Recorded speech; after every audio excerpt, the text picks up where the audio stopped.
Welcome to 3 and 30, a podcast to help you feel more like yourself within your motherhood. Each 30-minute episode features 3 actionable takeaways to help you become a more self-assured mom, someone who knows yourself, honors your needs, and loves your people.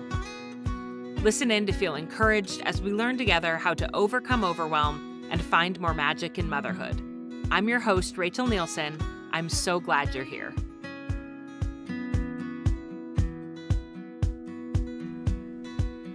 Of all of the amazing guests I've interviewed on 3 and 30 over the past nearly 7 years, today's guest has, without a doubt, made the biggest impact on my life and my mothering journey.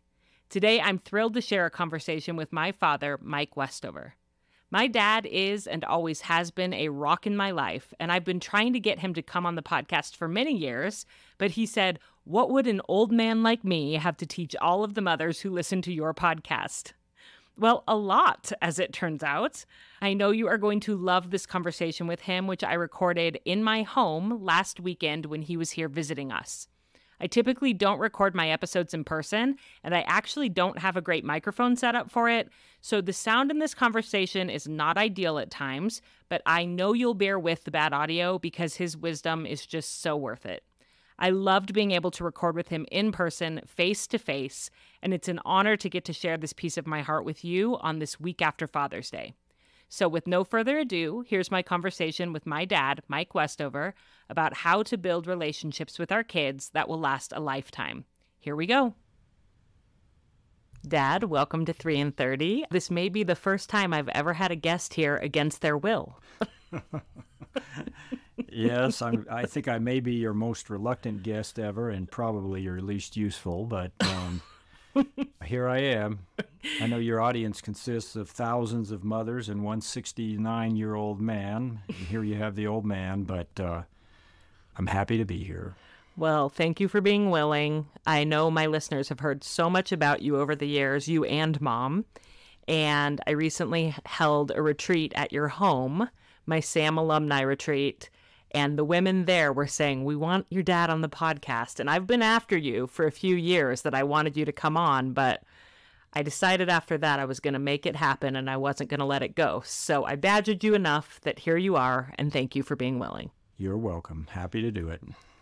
So when we were coming up with the topic, I suggested the topic of how to build lifelong bonds with your children and your grandchildren, because I do think there are a lot of my listeners that are pretty fascinated by the relationship that my sisters and I have with you, that we are so close to you, that you are genuinely one of our best friends and biggest confidants.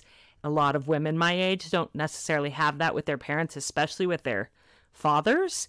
And so I thought I would ask you some takeaways of how you think we're more likely to make that possible or make that happen with our own children as they grow up. We can't guarantee it, obviously, but what are some things that we can do now as young mothers that might make it more likely that they will want to stay close to us throughout our lives? So that's a little bit of a background on the topic. Right.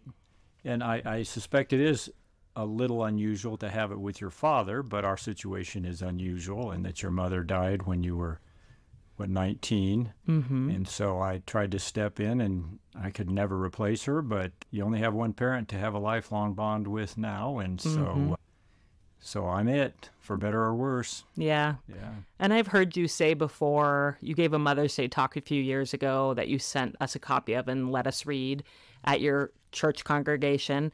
And you talked about how you wished that you would have done more of this stuff even before Mom died. And you were always a very loving, committed father, but some of the things that you sort of stepped up and started doing because we no longer had a mom, you really encouraged the fathers in the audience to start being a really hands-on, all-in parent. You know, even if there's a very loving mother there too, that all children can benefit from having a totally all-in father who's committed to that relationship as well. For sure. I was not as present as I should have been, or as I wish I had been while your mother was still alive. I had a wake-up call, and I hope other fathers don't need the same kind of wake-up call I needed in order to really get more involved in their children's life. Not that I wasn't involved, but I was sort of the very supportive and interested bystander. I wasn't as thoroughly involved as I could have been, certainly. So let's just jump in with your first takeaway for how we as young moms and dads, hopefully there'll be lots of dads listening to this too, can start to build lifelong bonds with our kids. Okay, well, as I told you when you were badgering me to do this, I'm certainly not an expert on any aspect of parenting, and my takeaways are very simple things. But I think maybe the first one I would give is a very simple one. It's just to have fun together. I was absent too much of the time when you girls were young and your mother was still around and running the show.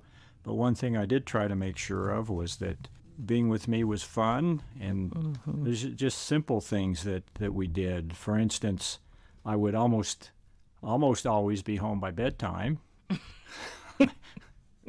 Probably not always, but almost always. Maybe not by dinner time a lot of times, but by bedtime at least most of the time, I hope. And we had a series of little bedtime games that we played. They were just silly little things. We called it Boom, and I would just sort of bump you onto the bed, and then it developed into other sort of variations on that theme. We had something we called Throwing on the Bed, and just things that you girls really enjoyed, and it made it fun when Daddy came home. And we've actually continued that tradition with the grandkids, and they love that.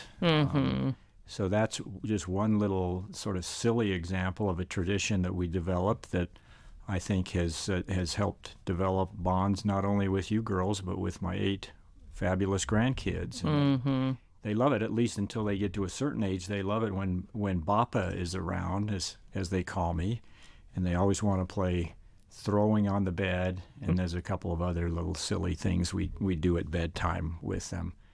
Or Throwing on the Bed. Throwing, yeah. That's a few of them say, yes. Throwing on the bed. And that only lasts so long. I got a 15-year-old grandson, and I can't even lift him off the ground, much less he's throw him several on the inches taller than you now, isn't he? Right. Yeah. But up to age, 5 or 8 or 10, depending on how big the kids are, that's been a lot of fun. So that's one example. Yeah. And I love you have sort of these things that you're known for with them, like I'm going to give you pain when they are, given mom attitude. Bappa will say, I'm going to come give you pain. And that's just where he kind of takes his finger and gently, but they think it's hilarious, sort of drills it into them. And even Cal, who's 15, you would still do that if he was getting mouthy with his mom. You'd give him pain. Have you found any other ways to still be sort of fun and playful, like with Callum and Noah? I'm trying to think of some examples now that they're getting older. Oh, yeah, I don't know. It changes. I mean, I've kind of been a nickname guy, and I still I give them nicknames when they're young, and that it seems like that's been kind of fun and carries on a little longer than my physical ability to throw them on the bed or anything like that. Like your 2 kids, Noah was Mr. Big from the time he was very young, and I still call him that, and he still enjoys that. And Sally has been a variety of things, Silly Sal, and she gets a big kick out of that, even though she's getting a bit older now. So that's one little example of something that seems to endure a little longer than some of the physical roughhousing stuff. Yeah. And her new nickname that just started this weekend is Slimy Sal, because she loves making slime. And so you'll always say Silly Sal every time you talk to her. And this weekend you started saying Slimy Sal. And that always, the kids get a kick out of those special nicknames. And I did want to add, when you say you were an absent father, you weren't really an absent father, but you just worked a lot. Yeah. And I have inherited that from you. We both are very detail-oriented. We love our work. We love excellence. And I can be a total workaholic myself. And so I have to remind myself sometimes to stop and play and be present with my kids. And you did that when we were growing up, and you still do it now with your grandkids. Just tonight, you were out on the tramp with them, jumping a little bit. So you're a pretty fun grandpa. Well, I hope so. I love them, and I love spending time with them, and I hope they enjoy being with me, and I think they do. They do, absolutely. Yeah. Let's take a quick break to thank this episode's sponsors. This episode is sponsored by Vionic Shoes, wearable well-being for your feet. It's road trip season for my family and for many of you listening, and a priority for me on our trips is shoes that I can slip on and off easily and that still function well. It's a tough ask, but Vionic has some great options. My director of operations, Christy, says the Uptown loafer is perfect because you don't need socks and they pack well, which means no need to worry when they inevitably get squished in the car. The simple Clara Ballet Flat is also a great option for easy on and off, and they come in so many beautiful color options. And I love my slip-on Kimmy sneakers for a comfortable day of travel. If you or someone you know is in need of a new pair of shoes, I recommend trying Vionic. They offer a 30-day money-back guarantee because shopping online, you can never be totally sure something's going to be the right fit. So Vionic says wear them, love them, or return them for a full refund. Use code 3in30 at checkout for 15% off your entire order at www.vionicshoes.com when you log into your account. That's code 3in30 at checkout for 15% off your entire order at vionicshoes.com when you log into your account. One-time use only, Vionic Shoes, wearable well-being for your feet. This podcast is sponsored by Paleo Valley, a company providing products that prioritize nutrient density in an industry that prioritizes everything else. I love Paleo Valley's mission to help people reclaim vibrant health. They believe that every dietary choice and every added ingredient is a powerful opportunity to love and care for oneself. There's nothing worse as a busy mom than finally getting your family out the door for a summer adventure, only to realize that in the midst of getting everything together for everyone else, you forgot to eat breakfast and you only have a few stale goldfish crackers at the bottom of your bag. Busy moms need good fuel, and Paleo Valley's superfood bars and grass-fed beef sticks are delicious, nourishing, and easy to grab and throw in my bag so I can be sure I'll have the energy I need to manage the fun and chaos of the day. The bonus is that they're also perfect for kids to snack on too. Go to paleovalley.com/3in30 and use code 3in30 for 15% off your first order. That's PALEO valley.com/3in30 and use code 3in30 for 15% off your first order. This podcast is sponsored by BetterHelp Online Therapy. I'm so thrilled to be interviewing my dad on the podcast today. He's been an exceptional support to me throughout my mental health journey over the last 15 years, and I'll never forget how encouraging he was when I first told him that I might start going to counseling. I'm such an advocate of therapy now that it's sort of hard to believe just how nervous and embarrassed I was for people to find out that I was in therapy when I first started. But my dad was nothing but supportive. I know from personal experience how much parents desperately want to have all the answers to help their children. And I think the mark of a great parent is one who can support their children to find resources, however they come, to help themselves as they get older. If you're thinking of trying therapy, I suggest BetterHelp. It's entirely online and designed to be convenient, flexible, and suited to your schedule. Start by filling out a brief questionnaire to get matched with a licensed therapist, and switch therapists anytime for no additional charge. BetterHelp offers individual and couples therapy as well as therapy for teenagers if you recognize that your child could use some support. If you're feeling overwhelmed by the ups and downs of life, take a moment. Visit betterhelp.com/3in30 today to get 10% off your first month. That's BetterHelp, HELP.com/3in30. And what's your second takeaway for us? Second takeaway is a little bit more serious, and that is one that maybe doesn't start quite as young, at least as some of the silly fun stuff, and that is to respect them, respect your children, and respect their agency, if you will, their right to make decisions, and not try to be too controlling with them. Mm-hmm. I think it's important that we let our children make their own decisions to the extent that it's safe to do so, and I know there's a million exceptions to the principle of just letting your kids make their own decisions and letting the consequences follow. You got to keep them safe, and you got to be smart about it, and it varies as they, it changes as they grow older, but to the extent you can and to the extent possible, let them make their own decisions. Your mother was great at that, as she was at so many things, and I don't know if you've told your audience the story about taking the taxi to school, but that's a classic example of what I'm talking about. Yeah, I've probably mentioned it, but for those who missed it, I missed the bus so many times in middle school, I was so hard to get out of bed that my mom finally said, I'm not taking you, so you're going to have to figure it out. And I started taking taxis to school. And we lived in suburban Littleton, Colorado. Like, this wasn't New York City, but I would call a cab and take my Tootsie Roll piggy bank with my babysitting money and pay the cab to take me to school because she wanted me to learn responsibility, and she didn't want to fight with me about it anymore. She said, I'm not going to let this ruin our relationship. So it's up to you to figure out how you're going to get to school if you miss the bus. And I think that was brilliant because it only took a couple times of me paying with my babysitting money before I started getting my butt out of bed and setting my alarm in the morning. And I have to say, I often chuckle because Noah is so hard to get out of bed. And I think that Mom would get a kick out of me, you know, getting payback, my comeuppance, by my having my own 7th grader now who is so hard to get out the door. So anyway, he hasn't taken a taxi yet. We only live about a mile from the school, so he can hop on his bike if worse comes to worse. But that's a classic story from our family of my mom letting me have agency and learn consequences and figure it out in my life.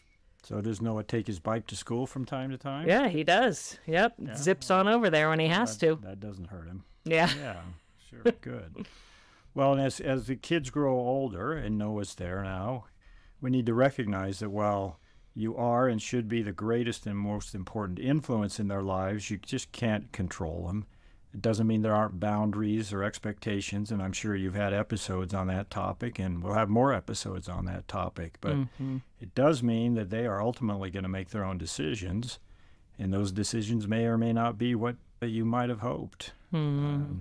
It's hard, especially during the teenage years and as they get older beyond that, but I think that's a very important aspect to building lifelong bonds and friendships with your children, is recognize they're individuals and they're not your property. Yeah.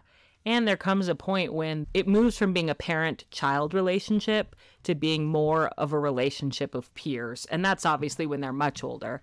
But you're no longer in charge of their life or their decisions. And that is a hard transition. I'm sure. I'm not there yet. It is. But when you realize that my kids are adults and I need to respect the decisions they're making for their life, and as long as I try to wield control over them, I'm actually going to alienate them from turning to me with hard stuff, with questions.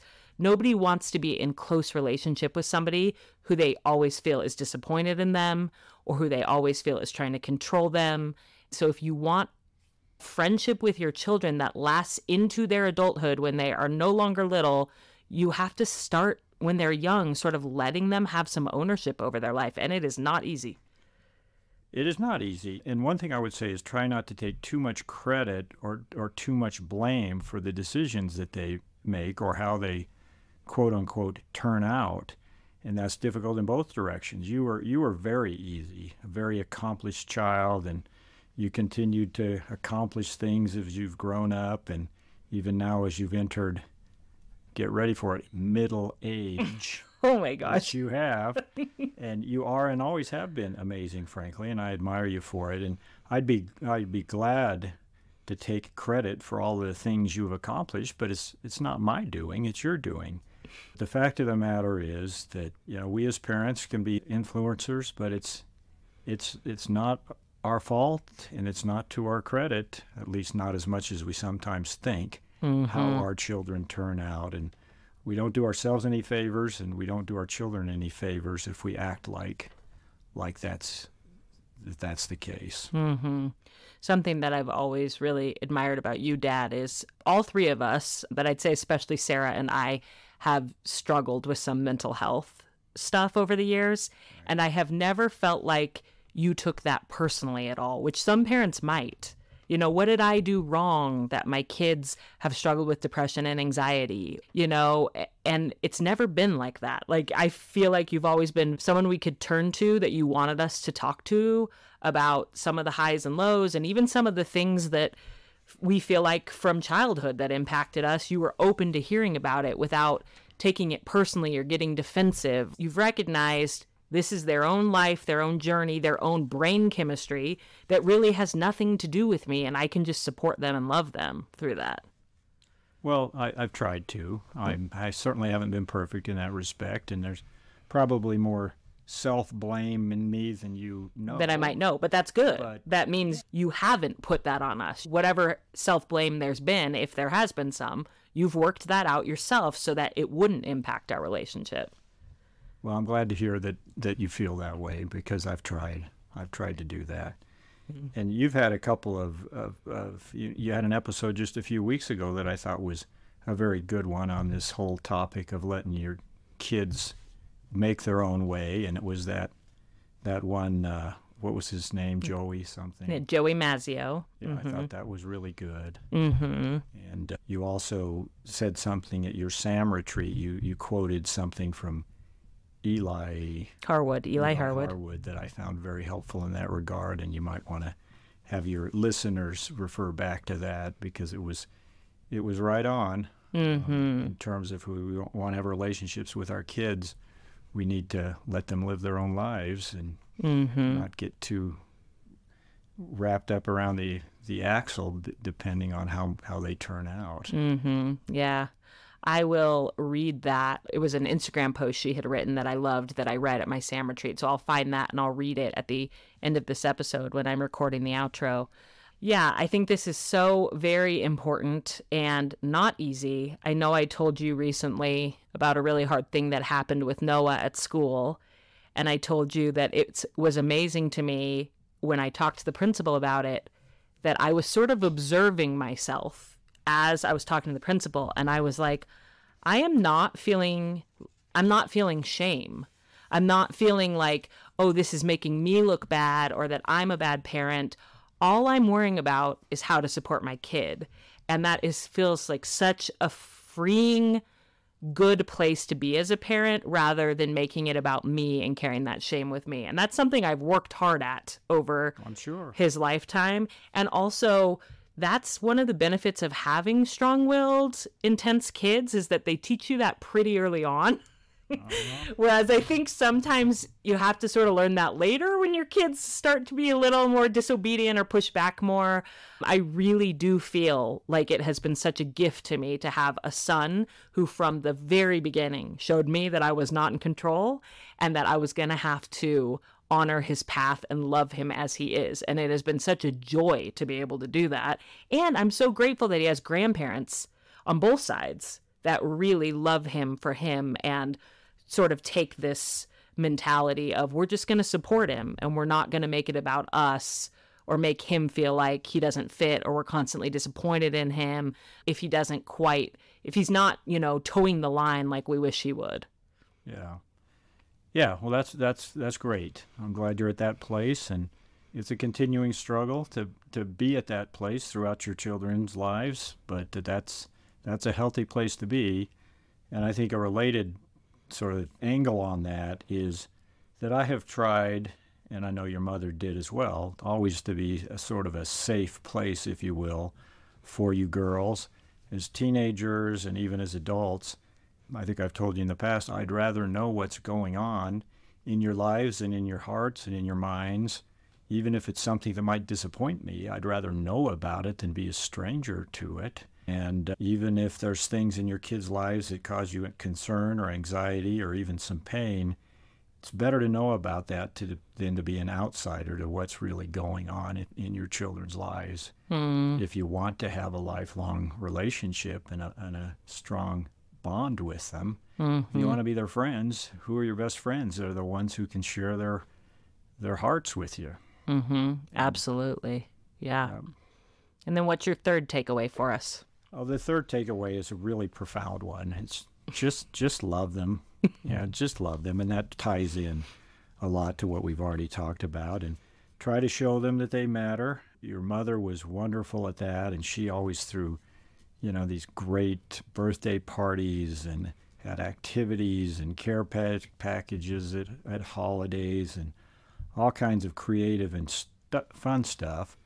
I'm not very creative, but after she died, I did try to step up my game a little bit in those areas, but with limited success and not much consistency or duration. I think the holiday care packages lasted, maybe a year or two at best. But I did try, and I think that helped bond us together, even if I could never replace her, and that wasn't really what it was about. Maybe it was a little bit about trying to fill in some of the gaps that had been left. But I think you girls knew I loved you, and I was doing my best to try to step in and fill at least some of that void.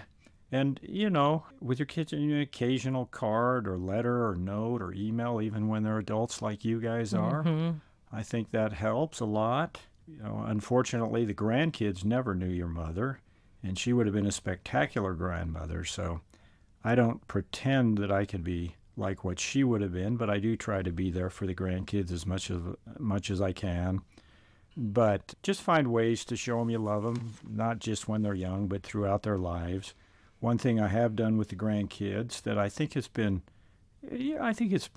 nice is that each year on their birthdays, I write them a letter, just telling them a little bit about sort of what they're like at this stage of their life and what I love about them and how I feel about them. And I think that's been a nice so special thing to building some hopefully lifelong relationships with them. So I hope some of these things will help build some lifelong bonds with the grandkids. And I think by doing that, I'm also strengthening my bonds with their mothers. Definitely. One thing that I teach in my Self-Assured Motherhood program is to figure out what your gifts are and to lean into them and to not try to be like another mother, even your own mother. If your own mother was fabulous, but she has different gifts than you do, that you should figure out what your gifts are and lean into that. And so as much as I appreciate that you tried to carry on some of the things that were really innate to mom, like care packages and whatnot, eventually I think you sort of leaned into your own gifts and realized putting together a care package isn't it, but writing a thoughtful letter on their birthday is something that matches your interests, what you're naturally inclined and good at. But one thing is you always sent us flowers on the first day of school when we were teachers, and you would send them to the school. And that was so fun for us to get a bouquet of flowers from our dad on the first day of school, as all three of us were teachers. And just little things like when stuff comes up with the grandkids, both Sally and Noah had some health issues this past year that were pretty intense. And you just always called and checked in on them and wanted to talk to him. And you would say to me, I know I can't fix it, but can I send a Lego set for him? Or what would she like? Can I send a stuffy or a bouquet of flowers? You sent flowers to Sally when she was home for a week with a health issue. And just sort of, those are little reminders that you care and you're invested in their life and you're hearing, their moms are really concerned about them and you're validating us while also showing up for them. And so those are ways that you've definitely built bonds with us and with them that fit you, even though we'll leave the care packages to Sarah, who has, that fits her. She in a lot of ways has a lot of the similar creative gifts that mom had that I don't have, but she leans into that and she sends care packages to all of her nieces and nephews and spoils them that way. And I love my nieces and nephews and my kids in different ways. And we all bring our gifts as we're building these relationships with our kids. That's true. Yeah, I was an imposter when I was trying to do the things that your mother did so well. So I think that's well put. I try to lean into things I know I have some chance of being successful at. Definitely. And one other thing I would say is just love them and don't make that love conditional on whether your children, whether their decisions and choices are consistent with your desires. This is closely related to the second takeaway that we talked about, but some of their choices will be consistent, but probably not all of them. And don't make your love conditional in that way. That's destructive of having lasting and lifelong bonds with your kids if they think you love them because you made decisions that are consistent with what they would have wanted. I heard a story once about one family who included in their will only the children who chose the faith traditions that the parents had, and I thought that was so sad. And that is absolutely not designed to foster lifelong bonds with children, grandchildren, and even generations to come. Just love them and don't make it conditional on how they turn out. Absolutely. Well, this has been wonderful. I know you think you don't have very much wisdom to bring, but I loved that conversation, and I know as a fact that there's going to be mothers and fathers in the 3 and 30 community who are so blessed by hearing from you. If people have been listening to my podcast for any length of time, they feel like they know you and Mom and my sisters, and so I know this is going to be really special for them to hear this. So thank you. Well, I'm glad to have done it. Now we got this one behind us, don't we? Yes, we But do. I love you. I'm proud of you. And there's nothing more important to me than having a lifelong relationship with you and your sisters and my 8 beautiful grandchildren. So I'm very blessed. And thank you for having me on 3 and 30. I'm so grateful for my dad, and I'm so grateful that you'd take the time to listen to our conversation. I think he is truly so special, and I love his encouragement for dads to go from being, as he describes it, the very supportive and interested bystander to an active and invested participant in their children's emotional development. By way of recap, his 3 simple takeaways are: first, have fun with your kids. Even if you are really busy, you can prioritize a playful connection with your kids through simple traditions like bedtime games or silly nicknames, whatever fits you and your personality. We want our kids to associate us with warmth, connection, and fun, and that is sometimes easier said than done if you're in a stressful season in your life or your career, so prioritizing simple play is so important. Second, respect your children's agency and decisions. As our kids get older, we have to trust them to make decisions for their lives and be a loving guide to them, not a controlling overseer. As my dad said, our kids are not our property, and we shouldn't take all the credit or all the blame for how they, quote, turn out. I often tell moms in my Self-Assured Motherhood program that we can measure our success as parents by how we turn out, not by how our children do. And these are words I hope to live by as my kids get older. And the third and final takeaway is perhaps the most simple, but the most important: love them. Show them that they matter to you by acknowledging the highs and lows in their lives, and do it in a way that utilizes your gifts, whether that's planning fun family traditions for holidays or writing them a meaningful note on their birthday. If your kids know that you truly and genuinely care about what's going on in their lives, they will feel bonded to you throughout their lives. I want to end by reading an excerpt from that Instagram post from therapist Eli Harwood that my dad referenced in the interview. Eli's post is titled 5 Powerful Phrases I Say to My Children as a Result of Working as a Therapist for the Last 17 Years. Number 1 on her list is this, quote, "There's not a single thing in life that we can't figure out together." She goes on to say that so many kids and adults will bury their struggles because they aren't sure if their parents will feel burdened or overwhelmed by them. Our children need to confidently believe that we are dedicated to helping them through even the messiest and most complex things in life. This is what my dad and my mom have done for me, and it has given me so much more resilience to get through the tough stuff in life, knowing my family will be by my side. This is what I hope to give to my children as well, now while they're young, and also later as they move into adulthood, parenthood, and beyond. Thank you again so much for listening in to this personal conversation today. I'm sending you all my love, and I hope you have a beautiful week with your family.